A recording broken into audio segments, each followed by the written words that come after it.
Welcome to today's webinar, which is all about preparing for a competency-based interview. My name is Phil Scott. I'm the MD of Exec Recruit Group, which consists of FTE Recruits, HR Recruit and Accountancy Recruit.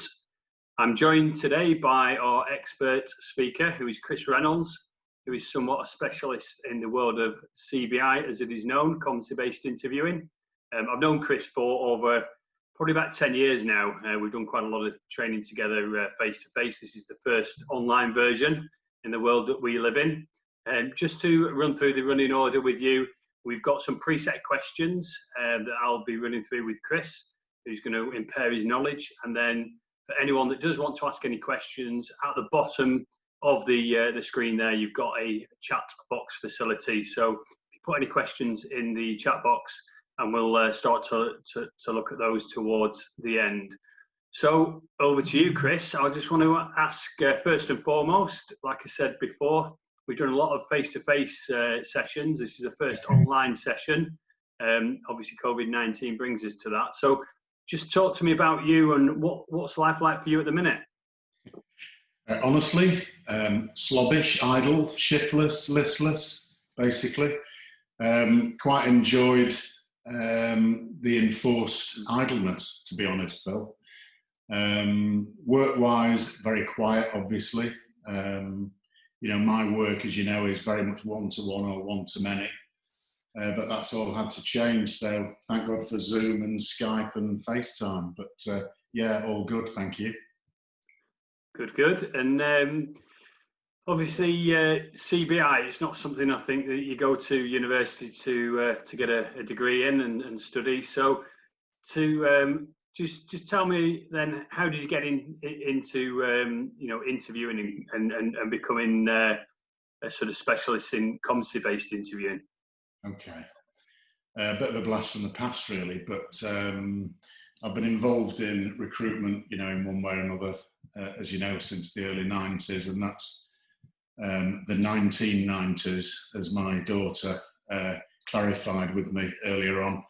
But in terms of, CBI, competency-based interviewing, it all really started when I was at Kellogg's years ago. And our HR director, bless him, said at the time that he said our interviews, our company interviews, were more like a fireside chat than a proper interview. So that's where it started. But long story short, we introduced what was known at the time as behavioural interviewing, which we imported from the States. I was trained in it, and then, as were, I think, about another 4 or 5 people in what it was. It was a 5-day course. Do you remember those days? 5 days on competency-based interviewing. But when we did that, we'd got a bit of experience, but then I was set the task of training everybody else in Kellogg's that might be responsible for selection and recruitment within the company. And then, since those days, I've used it extensively for my own ends, but also trained other companies how to set it up, how to recruit using it, but not just recruit, it's all about selection as well. And as you mentioned, we've done, workshops, seminars and training courses on the subject. So that's how I got into it. It's one of those things where I always say to people, in concept, it's dead easy. It's not rocket science, but to actually do it, it's very, very difficult, particularly for the interviewer. So yeah, that's how I got into it. That's how I fell into it. So we keep talking about it, the black art, but for those of the listeners that don't really know, what is competency-based interviewing? I always struggle saying the word competency. CBI. Okay. So just go through it. What is it? Right, you ready for this? Because I wrote this myself. CBI is an interview technique designed to elicit evidence from the interviewee that will help to determine whether they have the competencies required to do the job they're applying for. So it's a bit of a mouthful. But that's basically it. It's an interview style, it's an interview approach. It's based on the assumption and it's a correct one, that past behaviour is a pretty good predictor of future behaviour. That's where the psychologist got involved in this to begin with. So in other words, it's about the way that you go about things historically that are talked about, that are encouraged to come from your mouth, or even habitually, easy for me to say, because that behaviour, that approach is likely to be repeated when you encounter the same situation. So I don't know if that makes any sense or not, but we do that on a daily basis with people we know, people we have a relationship with, people that we've worked with, people we know will say things like, you hear this every day, you'll hear people say, don't do that or you'll go mad. Because we know that how that person has responded to a situation in the past. But at work, you might hear somebody saying, that's all right, Margaret's in charge, you know what she's like, she'll give everybody a job, she'll get it all organised, she'll have it all written down, everybody will know exactly what they're doing, and within minutes she'll say, right, that's all sorted, all done, next. And we know that about people because we've seen them operate. What CBI is there for is to try and get that information, that evidence from the interviewee about how they've dealt with the situation in the past. Because how they approach that is a requirement of the job. I don't know if that... I tried to keep it to 4 words, but failed. You failed the interview already. Okay. How would you say it's different from a normal sort of general interview, your fireside chat that you mentioned earlier? Yeah. Well, to be honest, that often depends on the skill of the interviewer. And, I've found, as you have found, there's a massive range of skills of interviewer. So it depends on the skill of the interviewer. If the interviewer is good and is very skilled at CBI, like you are, the difference will be night and day. It'll be more structured and focused, be more challenging in some ways for both the interviewer and the interviewee. But as an interviewee, what you will notice is there is more time spent by the interviewer trying to get you to talk about what you've done in the past. So they'll be almost interrogating you sometimes to find out what you did in certain circumstances. So it'll all be past orientated. So in other words, they're trying to, like I said right at the beginning, they're trying to get some evidence from you. And that's why I keep referring to from the role of the interviewer, because I think if you understand that, you've got a better perspective and you'll do better at a CBI interview as an interviewee. You need to just understand that what they're trying to establish is, can you present enough evidence to convict you of being good with people, or good at analysis, or a persuasive person, all of those kinds of things. So it can be very specific, unlike regular interviews, generally, sweeping generalisation I know, where they will often ask you theoretical questions like, how would you deal with a person who wasn't performing or was breaking the rules? What they would do is they would get you to talk about an occasion when you had to deal with that. And just a point on that we'll come back to later. And I know you and I have spoken about this quite a lot. You might be asked, for anybody going to one of these interviews and they realise it's a competency-based interview, or it isn't, if you're asked a question like that, for instance, how would you deal with someone who wasn't performing? If you've dealt with somebody who has had performance issues, switch that, be assertive and say, well, I've actually dealt with that on several occasions in the past. Can I tell you about one of them? So what you're doing is you're switching it from a theoretical interview, a regular, inefficient interview, into a competency-based interview to your advantage. Because it's much better talking about a time when you have dealt with somebody or several people that haven't performed than talking about, you know, the theory of it that you might have just read in a book about management techniques. So that is the long answer to how it differs from a normal interview, Phil. Okay, and more focused. I can remember back from when you trained us on doing a competency-based interview, and you mentioned using the STAR approach, which is an acronym that a few people will have heard of, some may not have heard of. So just talk me through the STAR approach to structuring an answer. Okay, I could put you on the spot and ask you to tell me what a STAR is, but I won't, just in case. But I know you do now. Yeah, the STAR, and those of you out there watching this might know what a STAR is in terms of interview techniques. You might have used them yourself and so on. But as I said before, the main point I want to get across is that you look at this from the interviewer's perspective, and you probably know that the interviewer will have a job role that they need to fill. Within that job specification, they will have a shopping list of competencies, skills, abilities that are required by that job. That's a whole training course in its own right, really, just how you actually establish those. But that shopping list is a list of skills that are required for the job, for the incumbent to be effective in it.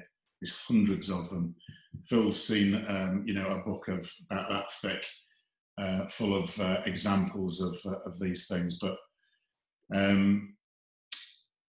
examples of which will be things like personal organisation, or tenacity, or sales ability, persuasiveness, analysis. Like I say, there's thousands of them, but what they will do is they will look at the job spec and they will say which competences are required.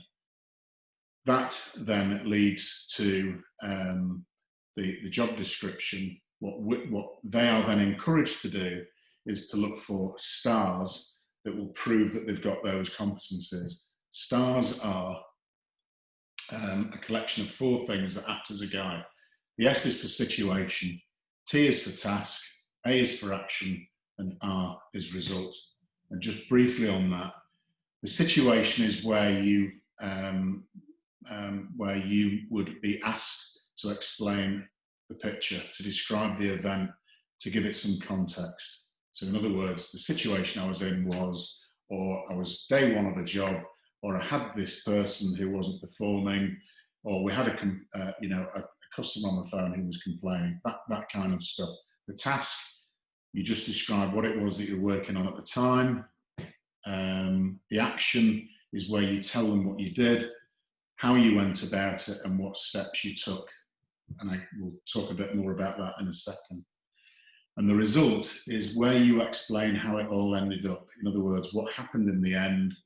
And it's all about in terms of outcomes. So, you know, within 6 months, the person was performing again, or the customer was absolutely delighted and I got an email to say how well we'd handled it. But that's basically a STAR.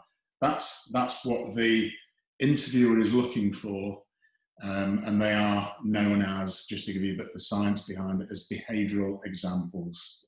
So a STAR would be a behavioural example that proves somebody's got that competence, and they may look for several of those stars before they become convinced that you have that competence.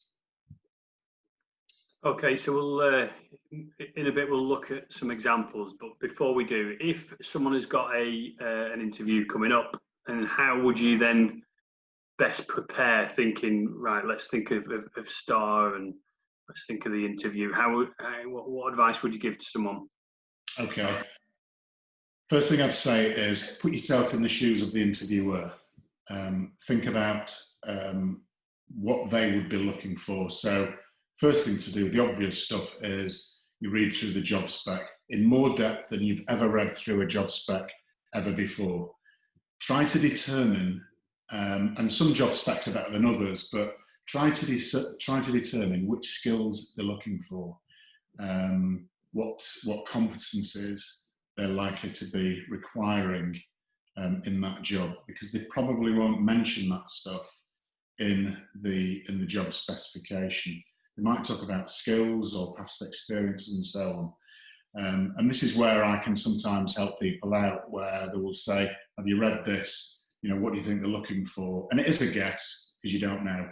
But you can look through the job specification, and you can do a bit of your own research in terms of what competencies those should be. What you then do is, again, putting yourself in the position of the interviewer, and just think to yourself, if I'm asked a question that requires some diplomacy, or if they're looking for persuasiveness, or if they're looking for someone who's really faced up to some quite challenging, stressful situations, if those are the kind of things that I'm looking for, what you then do is you get your own list together, your own list of strengths, skills, competencies, abilities that you've got, that you can talk to them about if they ask you those questions.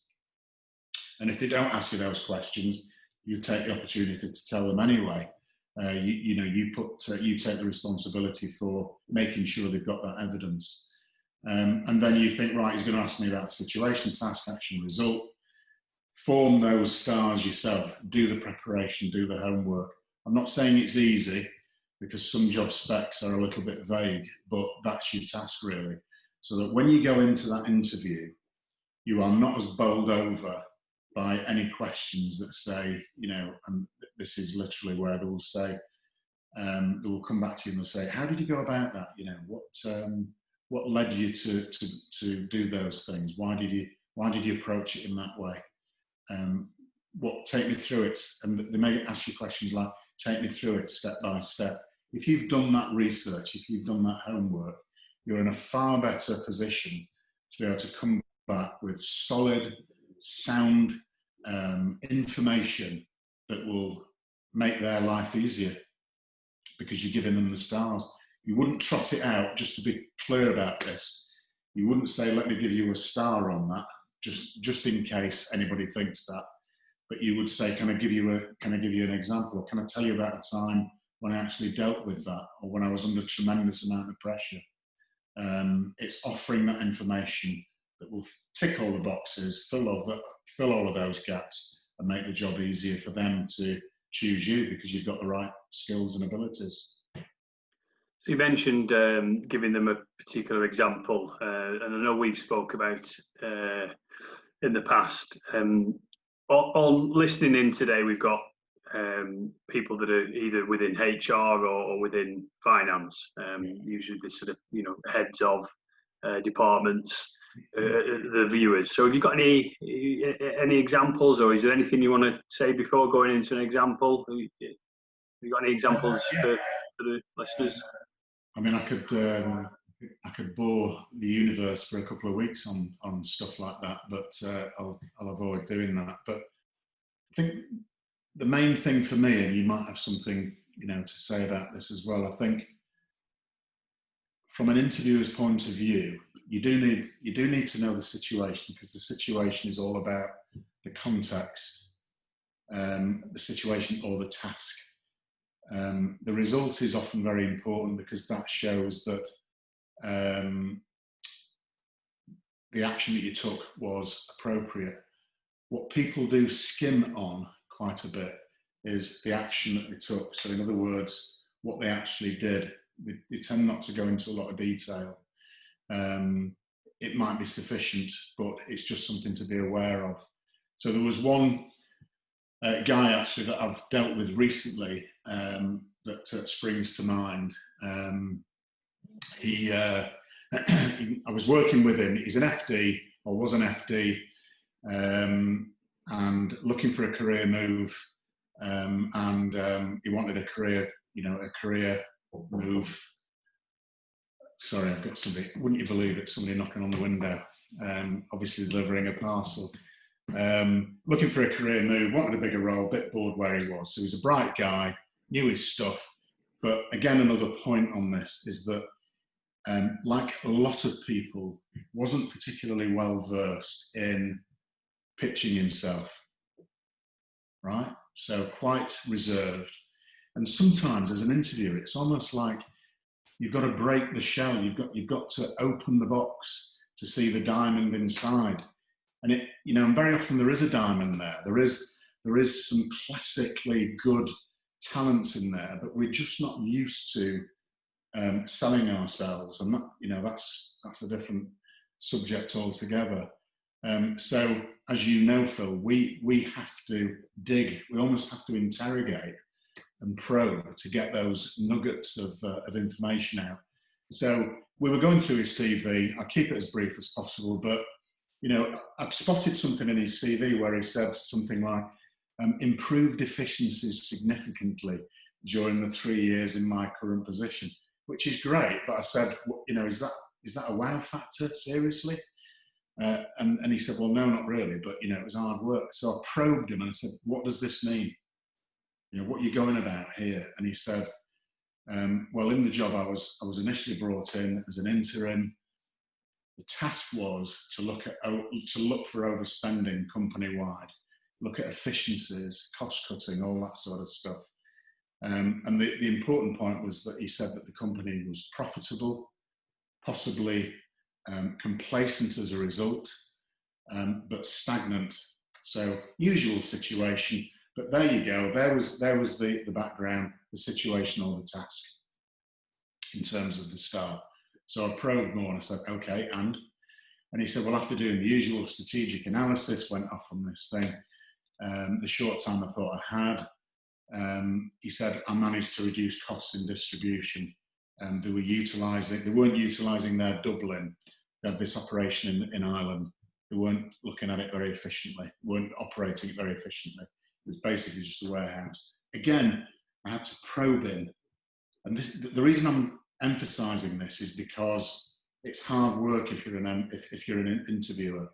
Much easier if you offer this kind of information up front. So I said, right, how did you know that though? You know, he said that they weren't using the Dublin outfit very efficiently. How do you know that? If you're looking for an FD, what the interviewer is very often looking for is how they operate, how they think, not just what they did, but why they did it. So I said, how did you know that? And he said, well, when I first joined the firm and it started to come out, they assumed I'd just sit in the same seat as the previous guy, crunching numbers, doing a bit of analysis, going to meetings, board meetings, generally fitting in, looking important, all that stuff really. But he said that didn't fit in with my style. Long story short, he said I set up a whole month of meetings with people in the business, from the coalface and backwards, went to an awful lot of effort. And he said that he found that he saw several areas that were spending too much, not using cash efficiently. And what he realised was that because the company was doing okay, there hadn't really been a lot of incentive to fix something that wasn't broke. Eventually, he said, so in short, I managed to find them about 2 million quid. So I said, so what did they do with the money? And again, you've got to probe. And he said, well, we invested it. And I said, what, on the horses? Being in Dublin. And it's like trying to get blood out of a stone. So eventually, he said, I managed to add a new production line into their Dublin operation, which was quite significant. And he said, and as a result, this opened up the US market for the first time. And the result of that, profit skyrocketed by 36%, also increased their market share from 23% to 34%. In other words, very much the wow factor. So we then went back to the statement on his CV, which now looked materially, massively different. But not just on his CV. When he's asked, you know, what was your biggest, you know, what was it like working there? You know, how did it go? from very, very open questions. He's now got this story to tell, very briefly, about how he basically turned around the company that he was going to hide under a bushel and not really talk about it. So the important thing there was, I think, the first thing that we do on CVs is we say we increase profits by 36% or we make £2 million worth of savings. That's great. But what you need to bear in mind as an interviewee is what they're interested in, what the interviewer is interested in, if they're probing enough, is how did that come about? You know, did they find this £2 million worth of overspending because somebody asked them to go to Dublin, or just by chance? What the picture I got from this guy was that it was his own thinking, it was his own curiosity, his processing of the situation was the real asset that he wasn't even going to talk about. And that is an absolute diamond for somebody who was looking for all sorts of stuff in terms of competencies, analysis, persuasiveness, because he had to persuade the MD to embark on this process in the beginning, tenacity, because he spent a lot of time under quite a bit of duress, a bit of pressure, things like team orientation, communication, you name it. So in terms of competencies, it literally transformed a one-liner on his CV into something that had he not thought about, probably wouldn't have sold himself. And as you often say, Phil, it's making a difference between how your interview goes compared with the person's who sat in the waiting room, you know, because they may come up with that stuff that he didn't, and that's the difference. It's making sure that you give that person sufficient evidence to convict you of having analysis, persuasiveness, tenacity, team orientation, communication, just by giving those very crystal clear stars. Good. Right. And, yeah, no, that's does explain it. And I think that's the thing is, like you say, he's selling yourself. I remember when we did a training session at one of the golf clubs. It was a workshop session, wasn't it? We got them all doing role plays in rooms, and there was one that you always say back to me that we've used an example when I jumped in. I think I butted in, didn't I, on one of the role plays, because she just literally gone and said, right, well, I improved debtor days by 14 days. And that was it. No explanation. And obviously we to probe, so what did you do? And she went in obviously to the detail of what she did. But why did you improve it? Were you bored, or did you have, and she said, no, it was one of the main problems was the overdraft in the business. And I think she got it down from 64 days to 50 days. But when we looked at it, the 14-day improvement was quite significant in terms of money. I think they turned over something like 26 million. So every 14 days was £1 million. So what she'd done is when we were talking through, I was saying, so 14 days, what does that mean? And she said, well, what are you asking? I said, well, what's the turnover of the business? Well, 26 million, Phil. And right, so what's that in a 2-week period? Well, it's £1 million. So what happened? And she said, well, we reduced the overdraft by £1 million. Yeah. So did that have a positive impact? It was what I asked. And she said, well, yeah, we saved it, interest of 8%. So what's 8% of £1 million? Well, it's 80,000. Yeah. Great. Now, how much are you paid in your role? And she was like 20 odd grand or something. Brilliant. So you've paid for yourself 3.5 to 4 times over just in that. But we had to drag it out of her in terms of what she did in the process. And actually, it was her idea, her initiative. And I think that's one of the things you say is when you try and put it in context, it's is it a we did it, or is it I, or talk to me a bit about that in terms of putting it in the context of when you're actually talking about the something that you've seen and you've actioned. Talk to me about that. Yeah, and people do. I mean, I do it myself. It's a habit. We'll talk about something that we did ourselves, and when we're recounting it back to the interviewer, we'll slip into, well, we had this idea where, so we looked at that. What the interviewer is trying to find out, well, who's we? Is that you and your mates, or is that you and somebody else? And you'll say, well, no, it was me, it was my idea. So don't be frightened of using the term, I, like this guy that I, talked about, and Phil's example. I had the idea, one of the things that occurred to me, I was curious. Don't be frightened, without coming across as arrogant or big-headed and all of those things, but just don't be frightened. Don't hide your light under the bushel, as they say. Because the other thing that's Phil's just reminded me of is the fact that, we probe, we're used to it. But there are many, many interviewers who don't. They just don't ask those questions. And they have 15 jobs to do at once as well.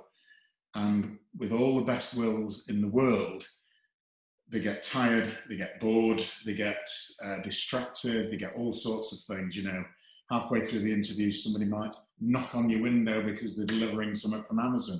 The timing's never right. But so they will drift off, and they might be drifting off just as you are just giving them one of those very neutral statements about improving efficiencies. It means nothing. So you've almost got to take, I call it soft control. You have to take the initiative to say, you mentioned earlier on about working under pressure. Can I just tell you about a couple of situations where I've had to over quite a long period of time? But at the end of it, although it was tough, it was really great. I got a lot out of it. And they go, yeah, please go on. And you say, right, okay, situation was, and then you take them through that event. Cleverly sugarcoating that event, which is actually, you have presumed, is one of the competencies that they'll be looking for. Because anybody with any idea of what's required from, say, an HR role or an FD role or a finance role, any of those things, whether you're in sales or whatever, you've got a pretty good idea what's required. So give it to them, because, like I said, not everybody is as thorough as Phil and I are making out. It will be, you will come across a whole range of skills in interviewing. So it's I, unless it genuinely was we, but what just remember that as far as the interviewer is concerned, they want to know what your competencies are, not the whole team's. That's the thing from my point of view anyway, Phil. Okay, and one of the questions that's popped up that I'll just sort of run through, saying, great examples from a finance point of view. This person is in HR. Have you got any examples to quantify achievements in human resources, as that it's not always easy? So here's one I prepared earlier as well. So I've got a couple. I wrote a few down actually for HR, because when we do interview people within HR, they do say it's sometimes difficult to quantify, or they're always trying to justify themselves to either the MD, finance director, to try and get new initiatives. So there are ways, improving staff engagement and morale. There was one example that we did recently when we were interviewing a HR director.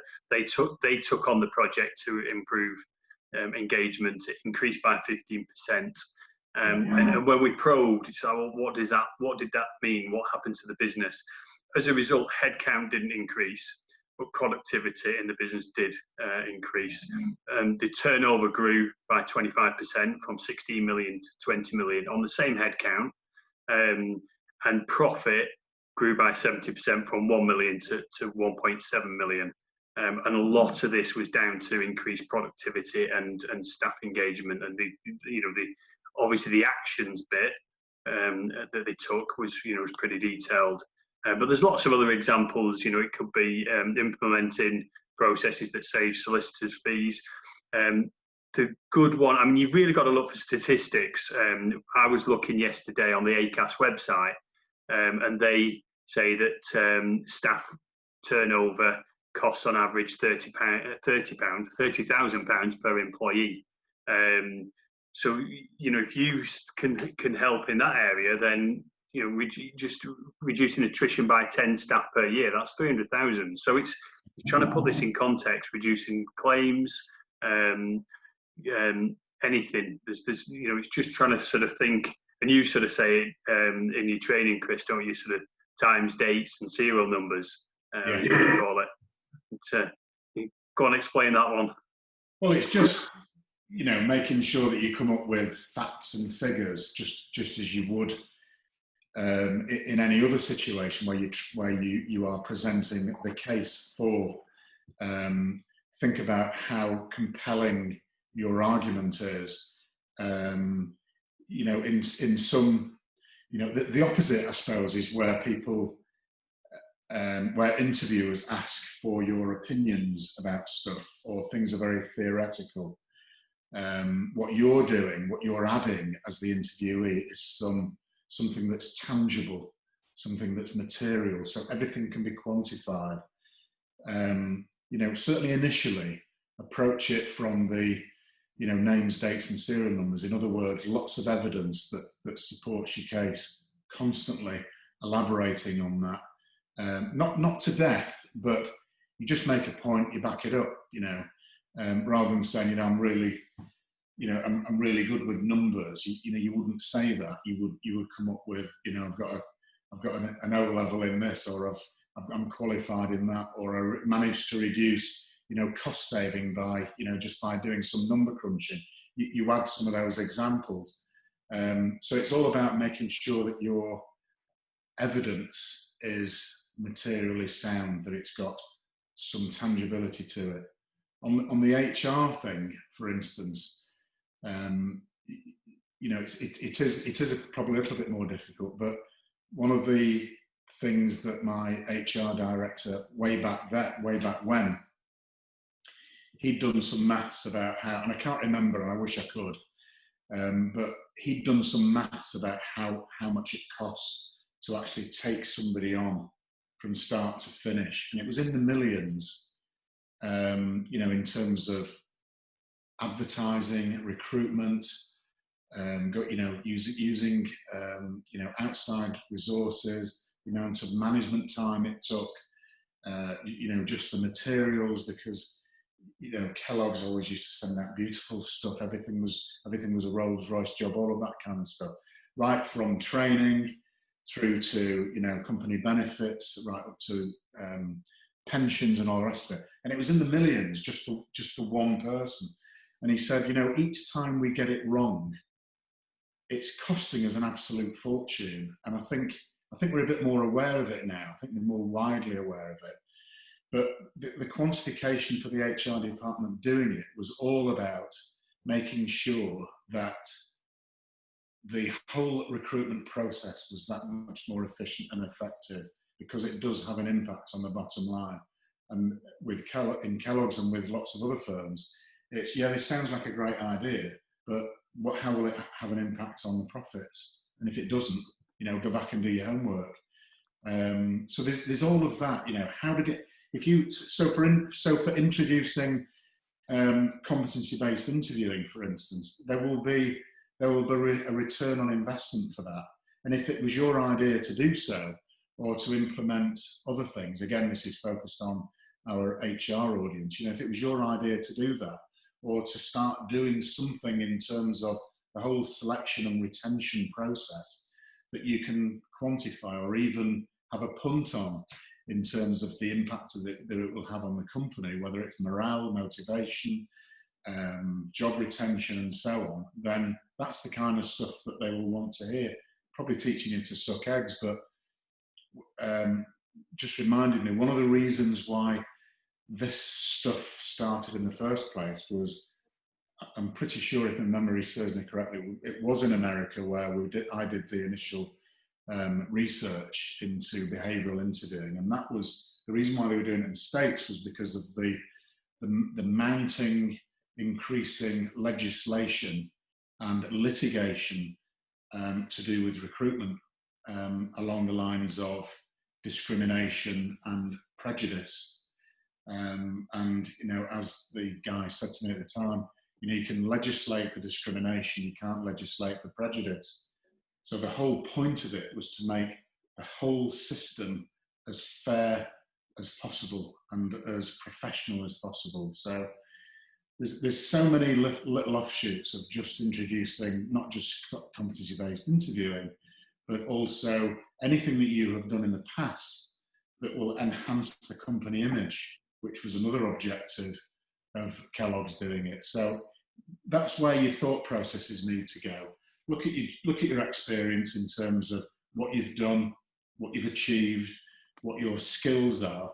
And the other thing that I'm probably going over the top here, but the other thing that I do with people, if I'm doing it on a one-to-one, is before you come and see me, before we have a discussion, go to your mates, go to your friends, go to your family, people who know you, and get them to tell you what are your strengths, what are the things that, you know, what competencies have you got, what could you offer a company, what's different about you, what are your limitations, what annoys them, what irritates them, just so that you've got a crystal clear idea of what your own, it's like doing a human, what we used to call it, human audit, an audit of yourself, of what you've got, and then apply that, look at the job spec and see where they overlap and do your homework. Simple as that, dead easy. We've got some questions coming through. Before we go into the questions, I've just got another couple for you, Chris. So what advice have you got for people going forward? So we've talked about, you know, STAR and CBI.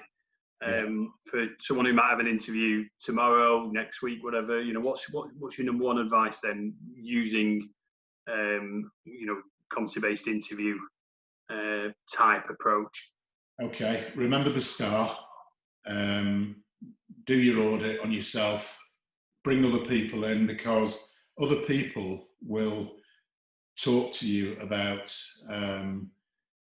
if they know you well enough and if they like you, they will tell you all of your strengths, convert that to a competence, convert it to skills, abilities, so that you have got an idea of what your own resources are, your own personal internal human resources.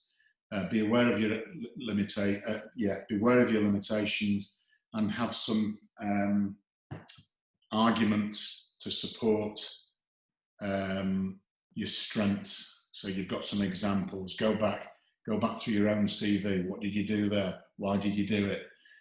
What prompted you to do it? All of those kinds of things, and put that into a situation, task, action, result, as though you were the interviewer, and pummel it to death. Go through all of that stuff and make sure that you've done your homework. Second thing, I suppose, is if you're in an interview and it's a bit theoretical and it's not particularly probing, and you get the feeling that your skills and competencies are not coming out, then use that soft control button. You not take over, but you offer that information to them and say, can I just tell you about a situation where I actually did that? And you will have that STAR there. And finally on that, it doesn't have to come out in that order. You can start with the result first, and then tell them about how it came about afterwards. You know, when they talk about your achievements, you're actually coming out with the result first. I managed to save them 300 grand in the first 6 months I was there. Really? How did you do that? Well, what I did was, the situation was, I was placed in a brand new job, never done it before, started to spot certain things, did a bit of maths at night when I went home, put a Excel chart together. I could see it clear as day. So what I did was, etc., etc. And think about it in that way. Thank you, Chris. Anything else to add? Any other nuggets of wisdom, pearls of wisdom before we go into the Q&A? Just that, really. I think. I think the thing is it can appear to be intimidating, but it shouldn't be. The only thing that's intimidating about it, I think, is if the person who's interviewing you, and this will probably resonate with people who've done interviews on the other side of the desk in the past, you can make it intimidating if you want, or you can make it, welcoming, warm, and all of that sort of stuff. So don't be intimidated by it. Know your stuff, and if you know, because sometimes people will say it will be a competency-based interview. Not that you are, but don't be frightened by that. Don't be intimidated by it. If it's done well, all you're really doing, the hardest part about it is remembering those situations. And they should give you time to come up with stuff, but just go into it with all your confidence, because you're armed to the teeth with all the evidence that you've got about how you can do that job. End of. Thank you, Chris. I'm going to open up the questions. So if anyone does want to ask any questions, some have started to come through. If you just pop it into the chat box facility, we'll start running through those. So one of them from Andrew, would you not agree that managers develop through experience and become better leaders? CBI definition suggests that we don't. I think the key bit is in this next part. Is it the interviewee skill to ensure they get across what they've learned from a particular scenario? It is really. Well, I'm just going to contradict that. When I'm training, and you'll remember this, Phil, when I trained you and people in that group, after the mock interview, which is not a role play, it's a proper interview. The interviewers will come out and they'll say, I wasn't really sure, I don't know whether I got enough information. And they will blame it on the interviewee, and they will say things like, they were a bit vague, they were a bit woolly. My response to that is, who's in control here? Who's responsible for getting the right information out?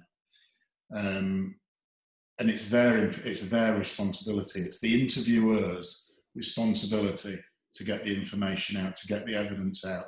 Having said that, if you've done your preparation correctly, that might be one of the things that they're looking for,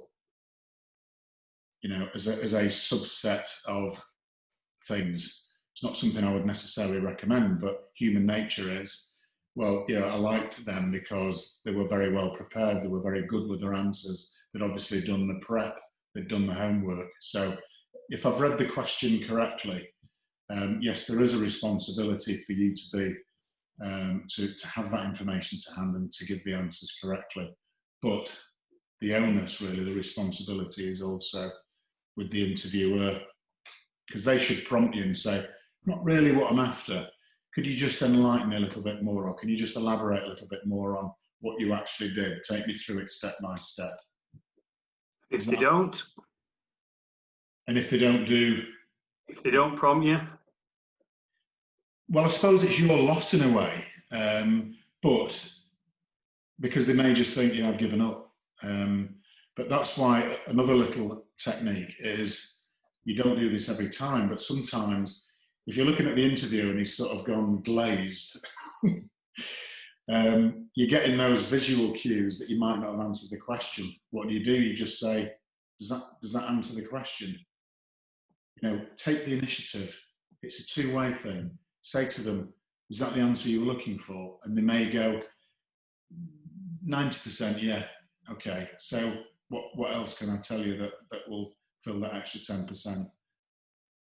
Or if they've got enough gumption, they will say, I was really looking for a bit more information on the process that you did, or how you actually persuaded them, etc., etc. Thank you very much. So, yeah, no, it does. So next question from Uma is, and I'll answer this, but chip in. Can you suggest a book with interview questions? Unless you know any, Chris, I would say always better to do an internet search on interview questions for, and then the job title, and then see what comes up. Because what you might find is that the person doing the interview may have done the same search and be using the set of questions that you've found as well. So, which can happen. So I would always say that, because there's a lot of standard books out there, isn't there, Chris, that's just interview questions in general, but sometimes you might want specific ones. Yeah. I mean, as you said, Phil, just Google answers for competency-based interview questions, or that kind of thing. Get any books or I mean, you don't even have to get a book, but research on the internet will reveal quite a lot of stuff. The thing is that and interviewers get a little bit lost on this as well, where they will say, you know, how do you think of the next question? The point is that the next question will come from your natural curiosity, from knowing the competency that you're looking at and whether you have got enough information or not. Similarly, for the interviewee, if you know yourself and your skills well enough in certain circumstances, if you've done your homework from everything that you've done over the years, you will have a pretty strong gut feel that when you're asked about that job, those things will, like magic, pop into your head. It really is down to doing your preparation. Happy to help anybody, you know, with that. But if you do your, and I'm sure Phil is as well, but I mean, it's just about looking through your skills, having that shopping list of things that you've got, asking other people, and building your own stars for all sorts of situations. I know it's a lot, and I'm not saying it's easy, but that will definitely help you to get through those little fences to jump over. Just looking in the questions box, there's 10 minutes left and there's over 10 questions. So we're going to, let's see if we can do some 1 or 2 word answers. One of them, when presenting the I, does it sound egotistical? You can make it sound egotistical, but just don't. That's the quick answer. But if the interviewer knows his stuff, he or she will be pleased that you are talking in terms of I. Just use it's just about using your common sense, really. If you go in, kick the door in and say, I'm great, I did this and I did that, you'll know your own sense of balance, how it's coming across. But you just tone it down a little bit. And if you hear the alarm bells going off that it sounds a little bit egotistical, then obviously tone it down. It's just about, being balanced. The casualty of not doing that is that they think that everything was done by you and somebody else, and then you lose out. So it's just a bit of balance really on that score. Next. Okay, one of them, will this be recorded? Yes, it'll go on HR YouTube channel and FTE Crew YouTube channel. This one is about good to have more HR examples, but can be difficult to quantify savings if not in the private or commercial sector, unless around reducing sickness costs, etc. These examples can seem quite basic. Still very important though. Yeah, and you find to estimate as well. You can say, it estimates, I can estimate that it saved this, or estimated that it's either a time saving. A lot of them on the HR that we're supporting other line managers, you're taking work off their plate. So, sales managers, if you're supporting sales managers, for example, by helping them with L&D, disciplinaries, induction, recruitment, etc. If you're saving 10% of a sales manager's time and sales increase, then claim that as yours, not theirs. So we'll just keep moving on. What is the CBI question that you would use when you have not believed a word the interviewee has said?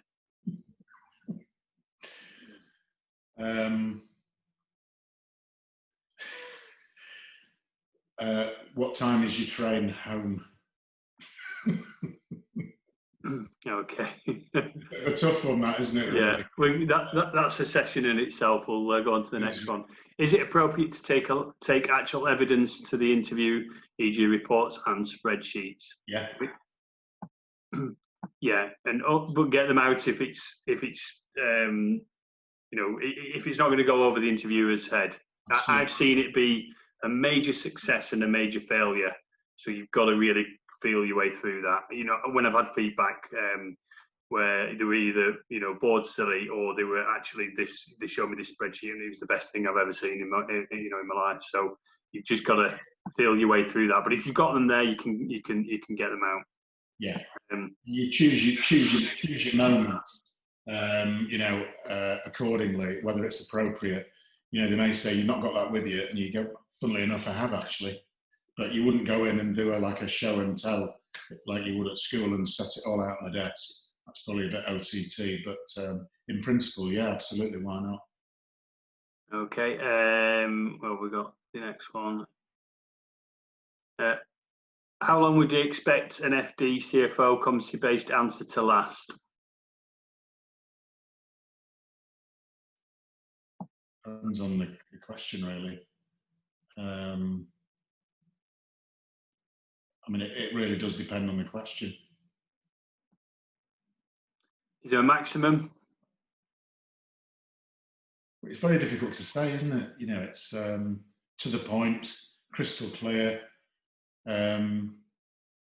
If you can answer the question in 10 seconds, then it's a 10-second answer. If it takes 30 seconds. I've obviously taken a lot of feedback from the CEOs, or, you know, whoever's been conducting interviews with HR or with you know, FDs, and if it's waffle, and if you see them going asleep, I think that's the one you say, Chris. If you see them going asleep, it's time to finish your answer. You've just got to feel your way through it. If they're probing for more, then you know you're hitting the nail on the head. Yeah. So short and sweet. Short answer, answer the question with some elaboration after it. That's it, the end of the answer. So information, back it up with some elaboration. In other words, the evidence, finish.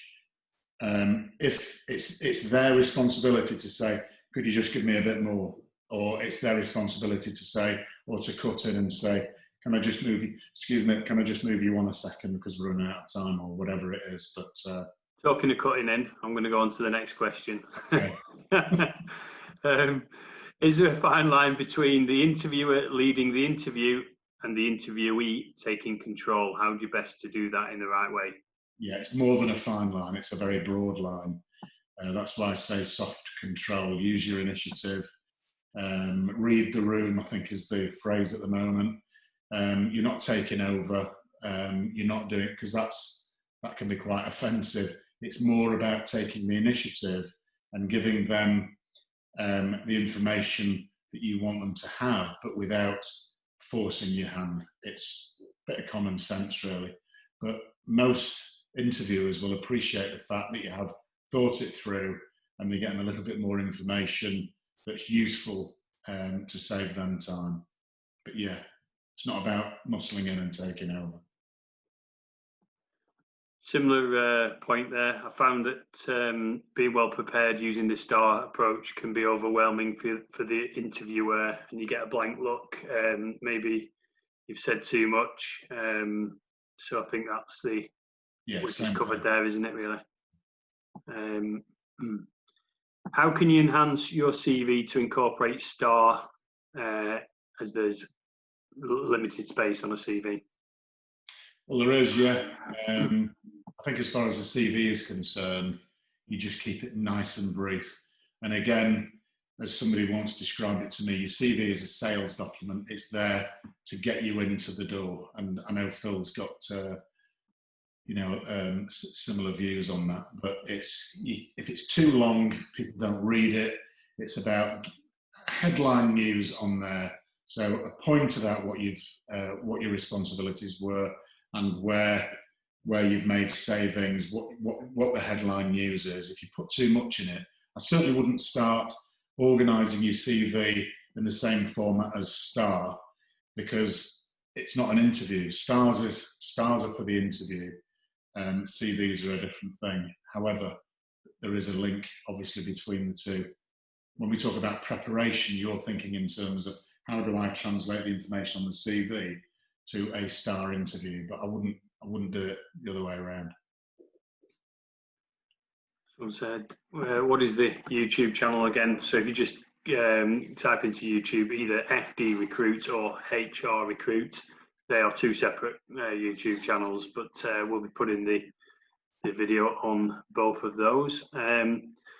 That's sort of bringing us up to time, so apologies if we haven't answered any of your questions. But Chris, I know I mean, your job is obviously to train people doing the interview, and then you flip that more recently to help people who are trying to pass an interview. Just talk to me quickly about the services you and your company offer, because we've talked very theoretically, and if anyone does want to get in touch for a one-to-one, just give me a quick 30 seconds on how you help people. Yeah. Anything that I can do to help people, I'm happy to do it. I've got to pay the mortgage, all that sort of stuff, obviously, but if anybody's got any questions, if they've got an interview coming up in the near future, or they want to talk about that kind of stuff, I'm giving you a very, very general answer. I've said to you, Phil, if somebody wants a couple of hours of my time, it's £100, and I'll do that, and I won't be watching the clock. There'll be support before and afterwards, but get in touch with me to start with. Phil's got my details.